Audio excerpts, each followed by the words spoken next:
네, 오늘도 언제나처럼 개정표준선고집에서 제시한 성경 말씀을 설교의 본문으로 삼았습니다. 출애굽기 32장 1절부터 14절까지의 내용이 되겠습니다. 여러분이 이제 읽어보셨으니까 얼핏 무슨 내용인지는 아시겠지만은 하나님과 이스라엘 백성 사이에 한 달 좀 더 되는 시간 전에 언약을 체결했습니다. 애굽에서 나온 지 석 달 만에 시내산에 도달했지요. 애굽에 있을 때는 노예였습니다. 스스로 나올 수가 없었습니다. 그럴 능력이 안 됐죠. 하나님께서 모세를 보내주시고 하나님의 뜻을 전달하는 사람으로, 그리고 바로를 굴복시키는 일은 하나님이 담당하셔서 재앙을 쏟아부으시고, 그리고 제일 끝에는 홍해를 가르시는 것으로 바로의 손을 떼게 만들었다. 그렇게 성경에 되어 있습니다. 그리고 나서 하나님께서 내가 너희들을 독수리 날개로 업어서 이곳까지 이끌어온 이유가 있다. 첫째는 너희들을 세계 모든 민족 중에서 내 소유로 삼고 너희들로 하여금 제사장 나라로 살게 하고, 그리고 거룩한 백성이 되게 하려는 것이다. 내 뜻을 너희들이 합의 한다고 하면 우리 언약을 체결하자 그랬습니다. 그래서 언약을 체결했죠. 언약을 체결하기 직전에 하나님께서 몇 가지 핵심 언약의 조건을 제시하셨습니다.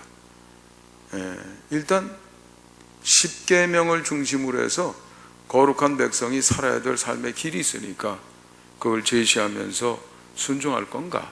라는 게 하나였고요. 다른 하나는 이스라엘 백성들에게 주는 혜택이었죠. 만일 그렇게 된다고 하면 아브라함, 이삭, 야곱, 그 뒤로 하나님께서 무수히 반복하면서 약속하셨던 너희들을 세계 모든 민족 위에 뛰어나게 할 것이다. 젖과 꿀이 흐르는 가나안 땅에서 번영하게 할 것이다. 내가 너희들에게 복을 줄 것이고 너희가 복이 될 것이고 너희를 통해서 세계 모든 민족이 복을 받게 될 것이다. 그런 내용이죠. 너희들이 해야 될 일이 있고 내가 약속하는 것이 있고 어떠냐? 좋습니다. 그래서 약속을 했습니다. 언약을 체결했습니다. 그래서 하나님과 우리 사이는 지금도 마찬가지지만 언약으로 맺어진 관계입니다. 그래서 성경을 대표해서, 성경이 무슨 책입니까? 언약의 책이죠. 두 가지 언약이 있는데 하나는 구약이 있고 하나는 신약이 있죠. 시내산에서 맺었던 언약이 구약입니다. 그리고 그것은 여러분도 아시다시피 이스라엘 백성들이, 약속은 상호적인 거예요. 부부가 약속을 통해서 부부가 되잖아요. 한 사람만 사랑하고 약속을 지켜서는 안 돼요. 둘이 같이 해야지.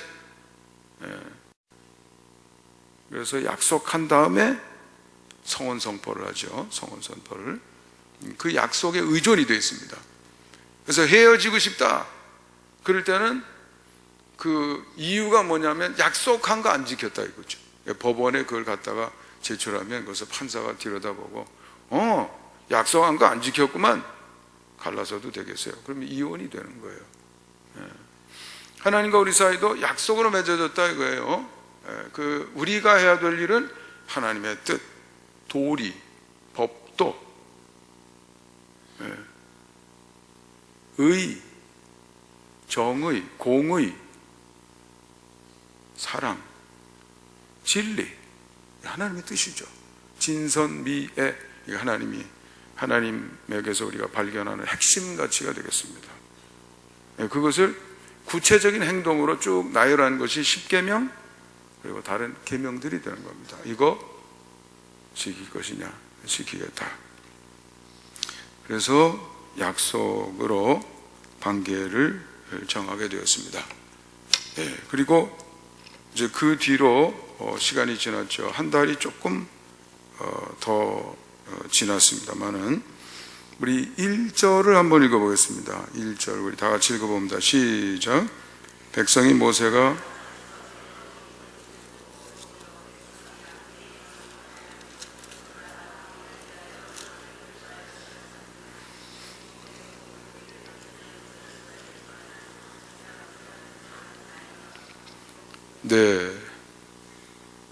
모세가 산에서 내려오는 게 더디었다 이거죠. 40일 동안 있었으니까요. 40일은 짧은 기간이 아닌 것 같아요. 40일. 더디었어요. 그러니까 마음속에 갑자기 사람들이 웅성웅성 되기 시작하는 거예요. 어떻게 된 거지? 안 내려오네. 우리만 혼자 있는 거 아니야? 여기까지는 오긴 했는데 어떻게 해야지? 어디로 가야지? 막막하네. 가슴이 덜컥 내려앉는 거죠. 그동안도 한 일이 아무것도 없거든요. 무슨 연구를 해본 일도 없고, 우리가 이렇게 여정은 이렇게 하자든지 아니면 광야에 나갔을 땐 농사 질 수도 없고, 이거 큰일 났네. 그러니까 이런 방법으로 먹고 산다든지, 음료는 이런 방법으로 해결한다든지, 그거 길도 없고, 방법도 없고, 연구해 본 일도 없고, 그냥 덜렁덜렁 묻어서 여기까지 온 거거든요. 사실 모든 것은 다 하나님이 일방적인 은혜로 다 베풀어 준 건데, 갑자기 모세가 사라지고 나니까 항상 모세를 통해서 말씀하시고 모세를 통해서 역사하셨거든요. 그러니까 모세가 눈에 안 보이니까 하나님과도 거리가 이제 끊어진 걸로 가슴이 덜컥 내려앉는 겁니다.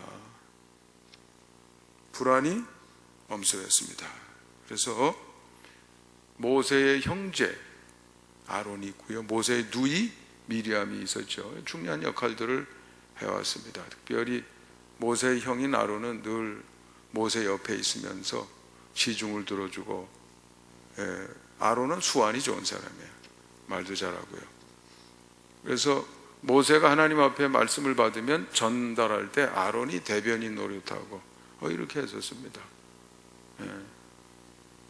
모세하고는 달리 아우성을 치니까 아론이 나서니까 금방, 여기 여러분 스토리 읽어보셨죠? 백성들이 좋아서 잔치하고 난리예요. 수완가. 네. 아론에게 우리를 인도할 신을 만들라 그랬습니다. 여러분 아시다시피 10계명을 먼저 주셨고요, 그걸 읽어본 다음에 이스라엘 백성들이 접수를 하고 우리가 받아들이겠다. 그리고 이제 언약을 맺은 건데, 지난주에 제가 여러분과 다뤄드렸죠. 일체 하나님 외에 다른 신을 섬겨는 돼, 안 돼요? 안 된다. 이는 이상한 우상을 만들지 말라. 삼은요, 삼가 하나님의 이름을 망령되이 일컫지 말라. 네 번째 거는요, 사업하지 말고, 일체 사업하지 말고 안식일을 거룩히 지켜라. 오는 오로지 내 부모를 공경하라. 이런 식으로 여러분 암기하기 쉽게 그렇게 설명도 드린 바가 있습니다만, 거기에 우상을 만들지 말라는 게 몇 번째지요? 두 번째. 저 끝에 있는 것도 아니고 두 번째인데, 아니 한 100가지 유대인들이 골라낸 율법은 613가지예요. 신약에는 1051개가 있다고 하는데 몇 가지 아시나요? 거기에 우리의 미래가 달렸는데, 도전을 드리는 질문입니다만, 두 번째인데 벌써 어기는 거예요.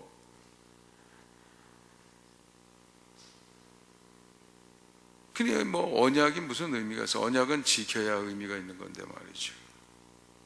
어쨌든 백성들은 요구하는 이유를 열거했습니다. 모세의 근황도 잘 모르겠고, 그러면 모세를 통해서 우리는 하나님의 말씀도 전달받고 그랬는데 어떡하냐? 그 신, 모세가 대변 안 해주니까 좀 대변할 수 있는 형상을 만들어 달라, 신을 만들어 달라, 이렇게 이야기한 것이죠. 여러분, 모르면 알고 나서 결정을 해야죠. 모른다고 가슴이 덜컥 내려앉네 하고 행동하기 시작하면요, 금방 망하는 거예요. 절대로 그러면 안 됩니다. 여러분, 한 템포 좀 뒤로 물러서서 생각해 봐야 돼요. 뭐든지 들으면 그럴듯하게 빠져들어가게 됩니다. 다른 의견도 들어보고 이렇게 생각을 많이 해야 돼요. 확신이 가는 것도 또 생각해 봐야 돼요. 그렇지 않으면 사기꾼에게 당하게 돼서 선동에다 이렇게 나도 모르게 쏠리게 돼 있어요. 사람들하고 어울려서 따라가려고 그러면 안 됩니다. 항상 하나님 앞에서 고독한 개인이 돼야 돼요. 하나님의 뜻이 뭘까? 무엇이 옳은 일일까? 자꾸 스스로 질문을 던져봐야 돼요. 확신이 들어도 다시 한번 질문을 해도 다르게 생각해 볼 수는 없을까? 증거는 충분한가? 명확하게 하고 행동을 해야 됩니다. 섣불리 행동하는 사람은 자꾸 망하게 되는데, 한두 번 망하면 좀 자본이 많으면 버티지만, 그 다음엔 자본이 다 고갈하게 되면 더 이상 도전이 어려워요.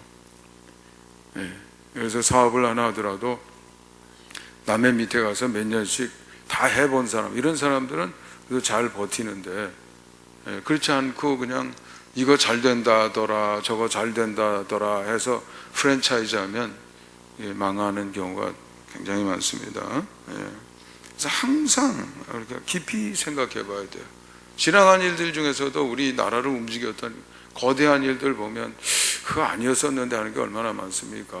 광우병 촛불 집회 같은 것도, 제가 미국에서 올해 좀 14년인가 13년 있다가 왔습니다만, 거기 가서 소고기 많이 먹었어요. 아직까지는 제 뇌가 멀쩡합니다. 그리고 미국에 억이 넘는 인구가 살고 있지만 그런 사례가 그때 들었던 거 외에 계속 뉴스에 나오는 게 별로 없어요. 여러분, 교통사고 났다고 해서 자동차 안 쓰는 건 아니잖아요. 그러니까 그게 어느 정도 빈도인지, 진짜 모든 게 다 그런 건지, 이렇게 촛불 집회를 해야 될 정도인지, 이런 걸 생각하지 않고 막 언론에 뜨고 이렇게 되면 금방 나도 모르게 쏠려가서 남에게 정치적으로 이용을 당한다든지 이런 일이 생겨지게 되는 거죠. 항상 이렇게 심호흡을 한 번 더 해보고, 진짜 그런 걸까? 내가 하나님 앞에 무엇을 다짐했나? 무엇을 약속했나? 끊임없이 질문하게 되면 제자리로 돌아갈 수 있습니다. 하나님의 뜻이 뭔가? 내가 이렇게 행동한다고 하면 하나님의 뜻에 따르는 건가? 여기 이 경우처럼 불안해서 하는 행동인가? 그런 건 나를 망치는 겁니다. 사람들이 말하기 때문에 하는 얘기인가? 욕심 때문에 하는 건가요? 지난주에도 사건 하나 있었잖아요, 그렇죠? 딸 친구를 어떻게 해서, 그런 거는 속에서 일어나는 충동이거든요. 충동에 굴복하는 행동인가? 자꾸 그걸 생각을 해봐야 돼요.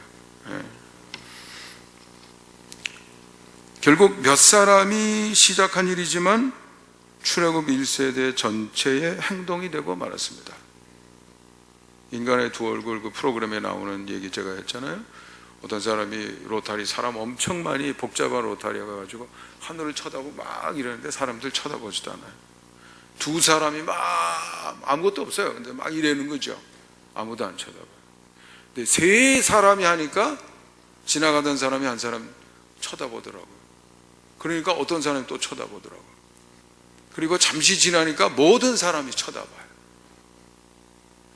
셋이 이게 좀 경계선입니다. 몇 사람만 벌써 이렇게 막 아우성을 치면요, 사람들이 쫓아가게 되어 있어요.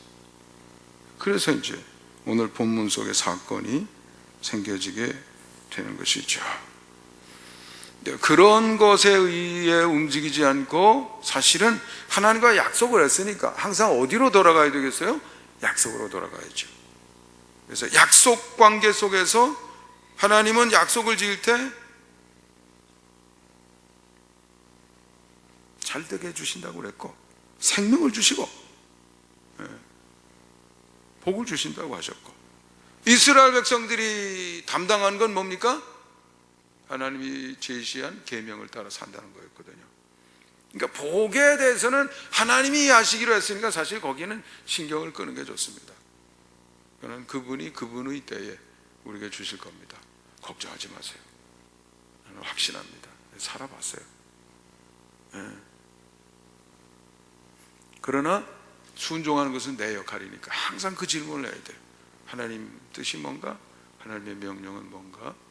끊임없이 질문을 하고 찾아보고, 그게 편향된 사고가 되지 않기 위해서 성경에 이것저것 모든 가르침하고 이렇게 모순이 되지 않도록 생각을 정리해야 돼요. 이 말씀은 따랐는데 다른 거하고는 어울리지 않는다. 그러면 먼저 내 생각이 잘못된 거죠. 성경은 모순되는 책이 아니거든요. 그래서 끊임없이 생각하면서 바른 판단을 해야 됩니다. 특별히 세상에서 경험한 것에 따라서 한 게 아니에요. 우리는 하나님의 가르침과 하나님의 정신, 하나님이 주시는 지혜를 따라서 살아가는 것이기 때문에 세상에서 왔던 거는 자꾸 내 마음속에서 자꾸 내보내야 돼요. 그래야 내 삶이 달라지게 되는 거죠. 세상에서 경험한 것들, 이게 우리를 움직이고 우리 운명을 만드는 겁니다. 저 이슬람권에서 태어나면 거기 사는 사람들처럼 살게 돼 있어요. 안 살 수 없어요. 안 하면 죽게 돼 있어요, 거기서. 그리고 일정한 나이가 지나면 몸에 배서 다른 데 가서도 안 할 수가 없어요.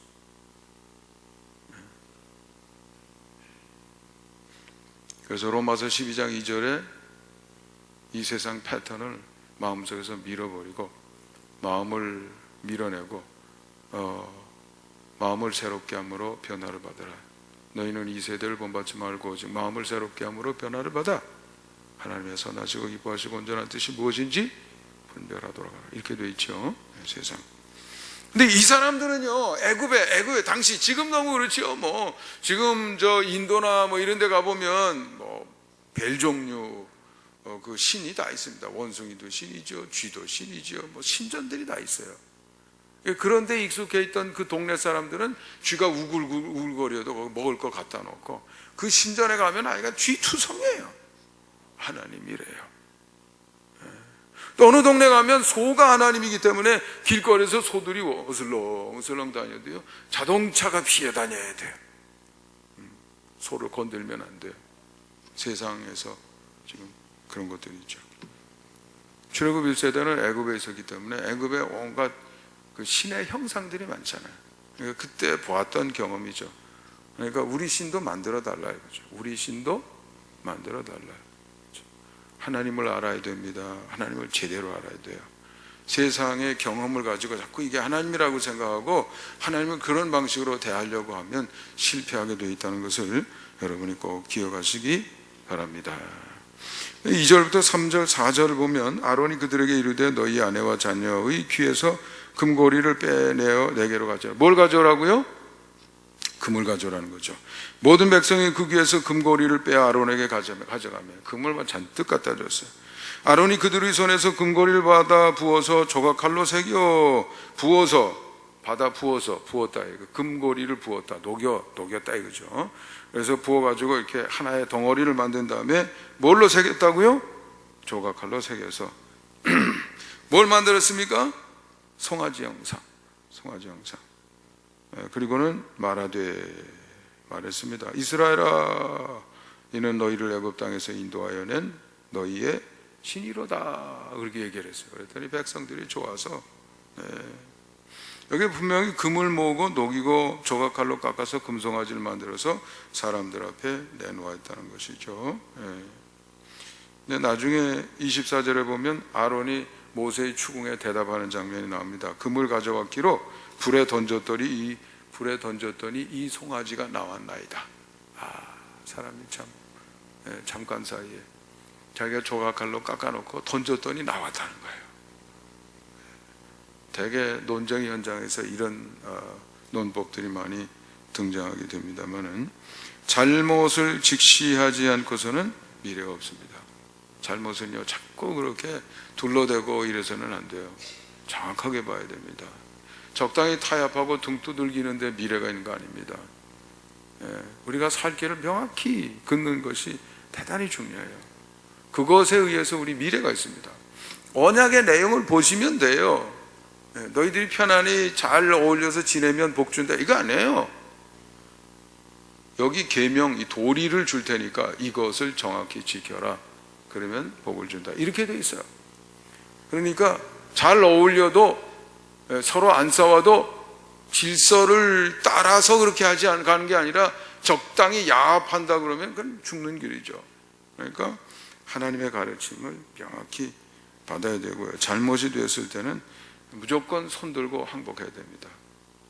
요즘 다윗의 감사 신앙에 대해서 감사절을 준비하면서 우리가 다루고 있습니다. 오늘 아침에도 일부 예배 때 제가 말씀을 드렸습니다. 다윗은요, 그게 아직 몸에 배서요. 성급하게 행동 안 합니다. 자기가 손댈 일도 될수록 안 해요. 그리고 한 번 더 생각해 봐요. 사람들은 성급하죠. 그래서 사울왕 이거 죽이라고 이렇게 우리 손에 맡긴 거지. 그런데도 안 해요. 하나님의 뜻을 먼저 분별해 봐요. 이 고난이 언제 끝날지 모르지만 그래도 안 해요. 하나님의 뜻을 분별하는데 시간을 보냅니다. 나단 선지자가 나중에 와가지고 당신 잘못했다고 지적하니까 당장 반사적인 행동이 나와요. 무릎을 탁 꿇습니다. 왜냐하면 많이 해본 일이거든요. 하나님 늘 나 잘못했어요. 그래서 그 회개하고 바로잡는 게 늘 몸에 배 있어요. 어느 정도 몸에 배 있냐면 나단은 그래도 나라를 대표하는 왕 앞에 와서 말할 수 있는 선지자 정도 수준이지요. 그런데 아들 압살롬 반역 때문에 도망가다가 시므이라고 하는 이 엄한 사람이 나서서 뭐 삿대질을 하고 너 저주받아서 잘됐다 뭐 난리를 치니까 부하한 사람이 내가 가서 단칼에 요조를 낼까요? 이거 스트레스 받는데 야야 통쾌하게 좀 한 칼에 날려 이래도 될 거예요. 왕인데 왕의 자존심 있잖아요. 권위가 있잖아요. 이게 뭐야 이거 이럴 수 있을 텐데 그렇게 안 합니다. 버려둬라. 혹시 저 말이 하나님의 음성일 수도 있다. 내가 좀 더 생각해 봐야 되겠다. 몸에 뱄어요.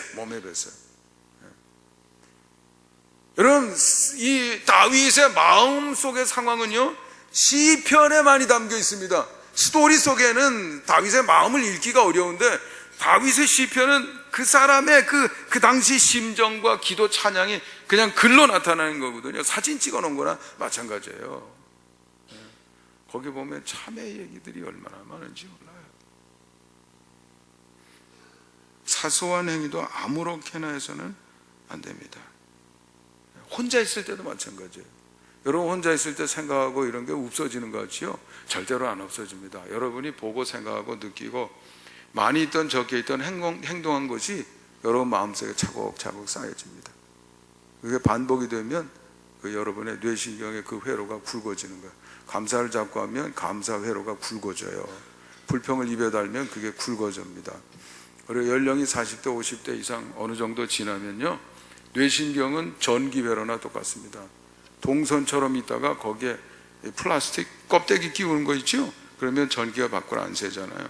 여러분 뇌 속에서도 그런 현상이 생겨요. 신경은 전압이 일정한 정도 이상 올려야 그게 이제 작동을 하게 되는데 손실이 줄어드니까 그만큼 강화가 되는 거죠. 그래서 노인네의 고집이 될 수도 있고요, 노인네의 단호함이 될 수도 있고요, 뭐 이렇게 되는 거죠. 사소한 행위도 함부로 해서는 안 된다. 항상 들여다보면서 이렇게 정확하게 하나님의 뜻을 분별해야 되겠습니다. 왜냐하면 우리는 언약으로 맺어진 관계입니다. 마찬가지입니다. 우리가 담당하기로 한 부분은 하나님의 뜻을 헤아려 순종하겠습니다. 이 부분이에요. 앞으로 잘 될지 안 될지는 내가 담당하는 부분이 아닙니다. 그 부분은 누가 담당하는 부분이에요?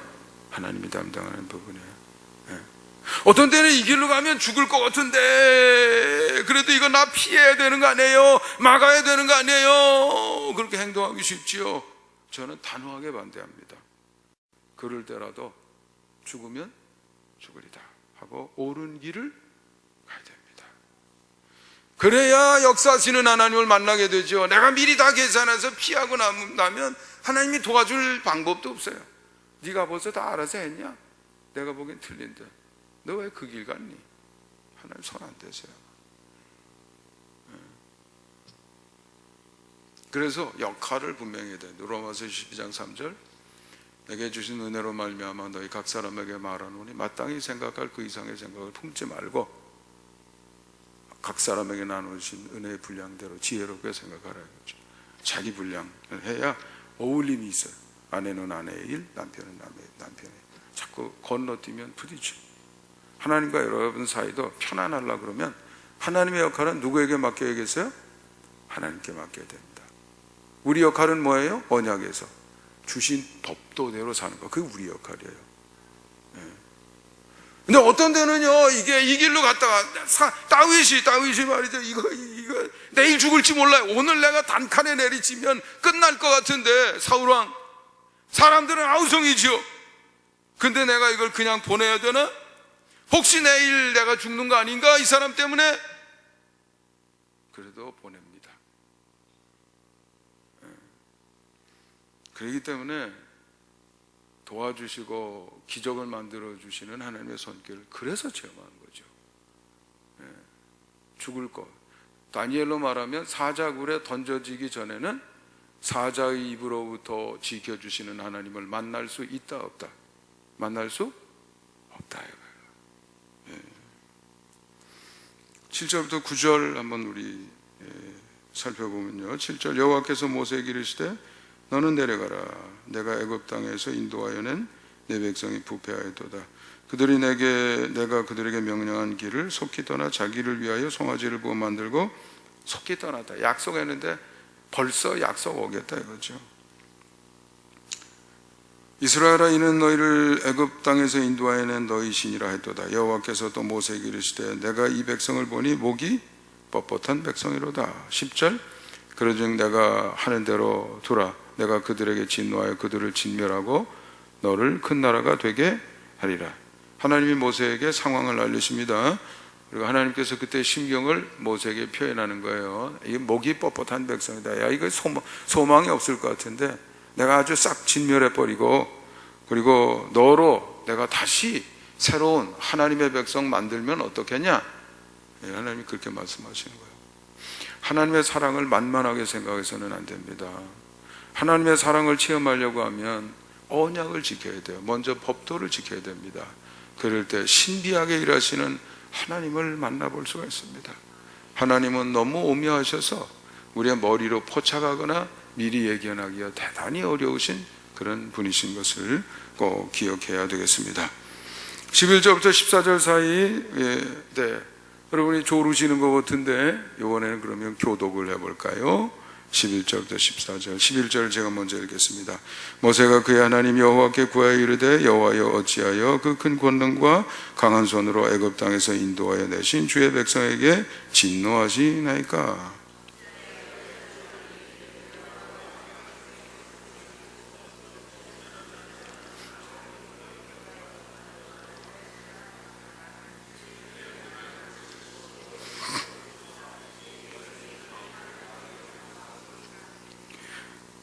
죄정 아브라함과 이삭과 이스라엘을 기억하소서. 여기서 이스라엘은 야곱입니다. 야곱 이름이 바뀐 거 아시죠? 야곱, 이삭, 아브라함, 이삭, 야곱. 야곱이 야복 강가에서 이름을 새로 받죠. 이스라엘 민족을 얘기하는 것이 아니라 여기서는 사람을 얘기하는 거죠. 아브라함과 이삭과 이스라엘을 기억하소서. 주께서 그들을 위하여 주를 가리켜 맹세하여 이르시기를 내가 너희의 자손을 하늘의 별처럼 많게 하고 내가 허락한 이 온 땅을 너희의 자손에게 주어 영원한 기업이 되게 하리라 하셨나이다.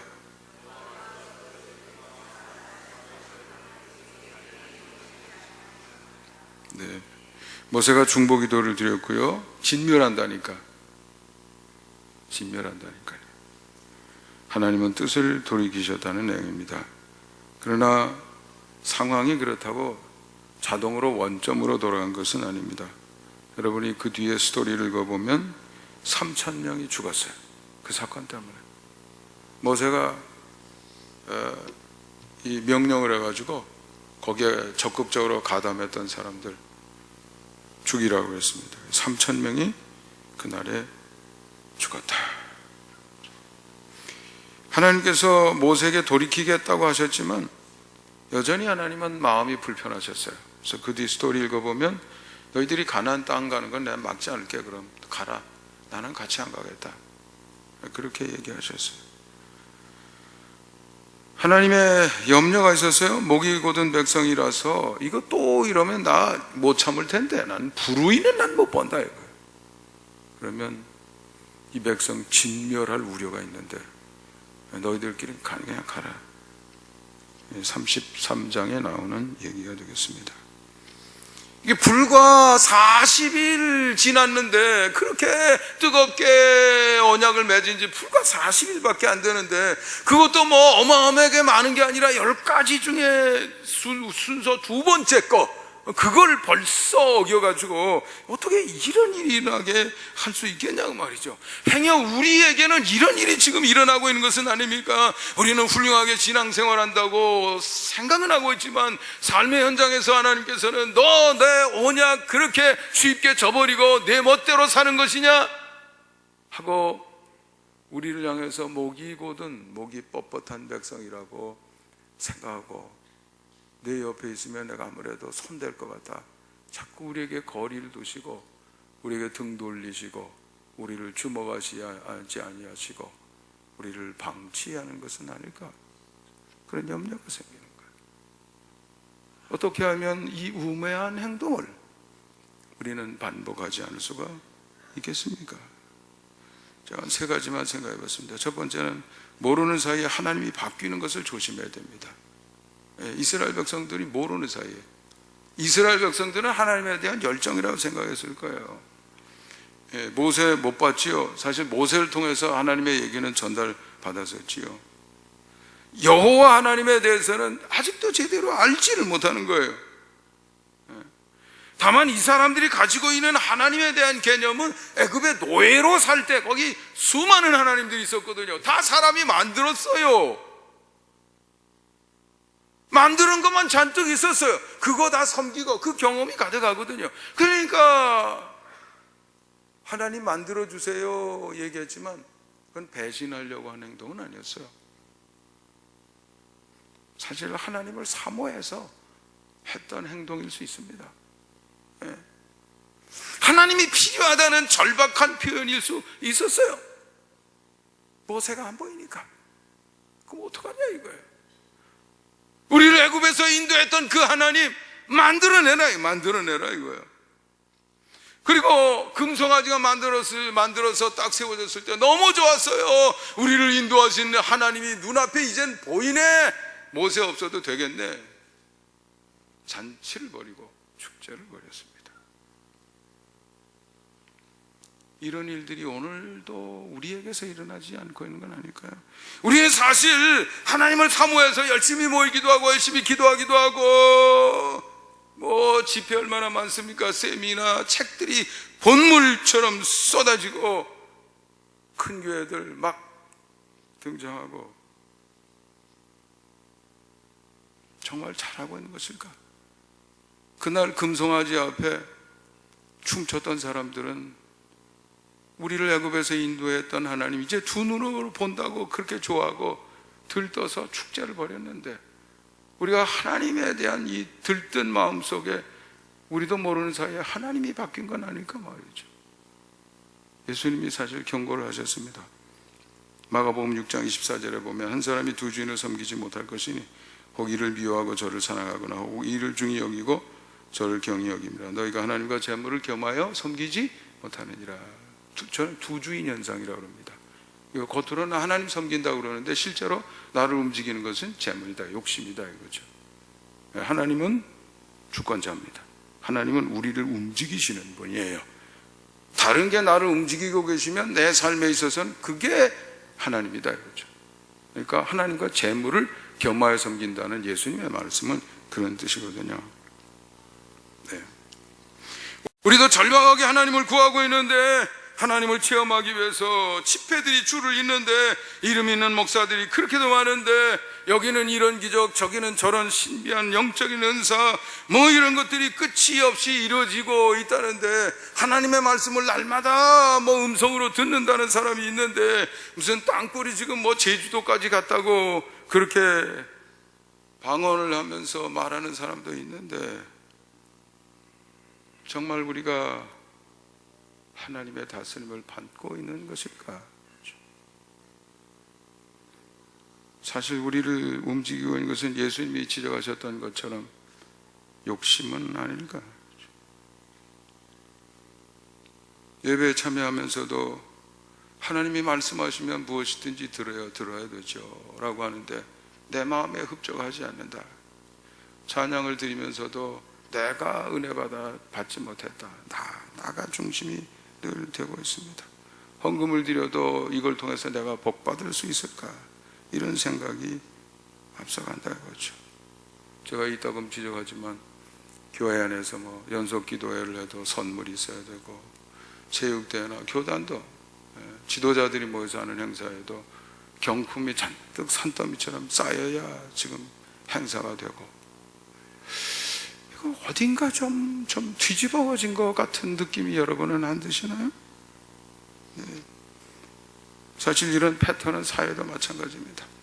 뭘 줘서 사람들을 표를 얻고 움직이려는 거, 이런 게 많기 때문에 노인에게도 돈도 주고 청년들에게도 돈도 주고 또 모두 다 밥도 주고 이것도 주고 계속 이러고 있습니다. 거기에 길들여지다가 보니까 모르는 사이에 사람들이 이기심으로 움직이고 있어요. 국가에 대한 애착이 없어요. 군대, 공항이 이동을 시켜야 된다는데 우리 마을엔 안 되고, 해군 기지 와도 우리 마을엔 안 되고, 그런 식이죠. 이제 핵은 다 만들었는데 미국은 한 1, 2년 기회가 있다는데 그건 미국 입장이죠. 우리는 스위치 누르면 여기 떨어집니다. 물론 쉽게 누를 수 있는 건 아니라고 생각해요. 그렇지만 죽기로 갖게 하면 다 망가뜨리고 죽을 수 있는 거죠. 나 건들지 마, 이렇게 되는 거죠. 그런데도 사드는 우리 마을은 안 되고, 이렇게 움직이니까 이건 패턴이 똑같아요. 미래가 있을까? 서로 양보하고 희생하고, 성경 가르침에 의하면 지체처럼 서로 어울려서 자기 역할을 하면서 한 몸을 이루어야 되는데, 오늘 우리 시대를 움직이는 것은 각자 자기의 정욕이 아닌가 말이죠. 하나님이 바뀐 거죠. 나를 움직이는 것이 말하자면 내 삶에 있어서는 나의 하나님인 겁니다. 기능적으로. 아무리 우리가 하나님을 열망을 가슴을 뜨겁게 해도 실제로 나를 움직이는 것이 내게는 하나님 역할을 하고 있다 이거죠. 그래서 예수님이 그 경고를 하신 거죠. 하나님과 겸하여 재물을 섞일 수 없다. 그래서 사도 바울은 로마서 12장 1절에서 우리 자신을 하나님 앞에 산 제물로 드려야 된다, 이렇게 경고를 했던 것입니다. 두 번째는 모르는 사이에 파멸에 이르는 것을 조심해라. 이렇게 3,000명씩 죽고 금방 난리가 날 줄 어떻게 알았겠습니까? 눈앞에 그런 게 다가오도 사람들이 잘 몰라요. 지금 이렇게 무너져 가고 있는데 사람들이 의식이 없어요. 그걸 보면 나는 가슴이 답답해 죽겠는데, 교회가 무너져가고 교계가 무너져가고 교단이 무너져가고 사회가 무너져가고 있는데, 물론 내일 무너지는 건 아니죠. 언젠지 어떻게 될지는 몰라요. 그러나 큰 그림을 보면 이거는 아닌데, 국가가 함께 같이 발전해가는 모습은 아닌데 서로 쳐내고 잘라내고 죽이고 퍼주어서 표를 모으고 이런데 혈안이 되는 것은 아닌가 말이죠. 우리 시대를 향한 하나님의 마음은 어떠하실까? 정확히 알기는 힘들어요. 하나님이 굉장히 안타까워하실 것 같아.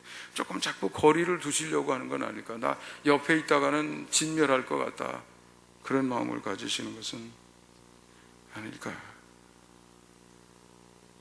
여러분도 이따금 스스로 한번 질문을 던져보세요.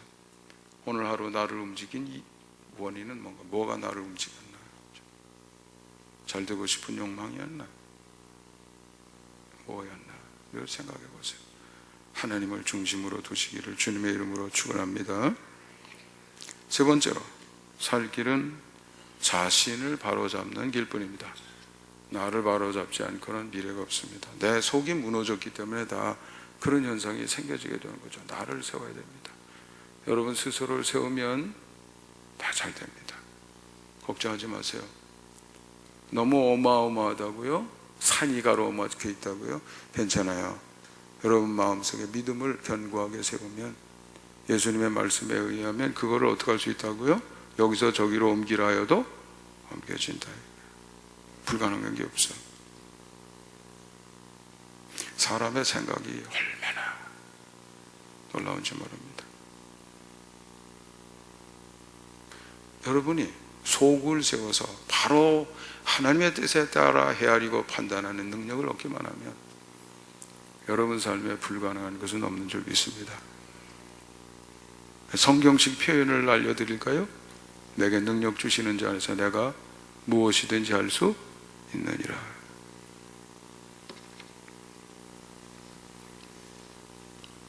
항상 우리 자신으로 돌아가서 자신을 보고 돌이키지 않으면 엄중한 행동이 끊임없이 우리에게서 나올 수 있다는 사실을 기억하시기 바랍니다. 잠시 눈을 감고 오늘의 말씀을 돌아보는 시간을 갖기를 원합니다.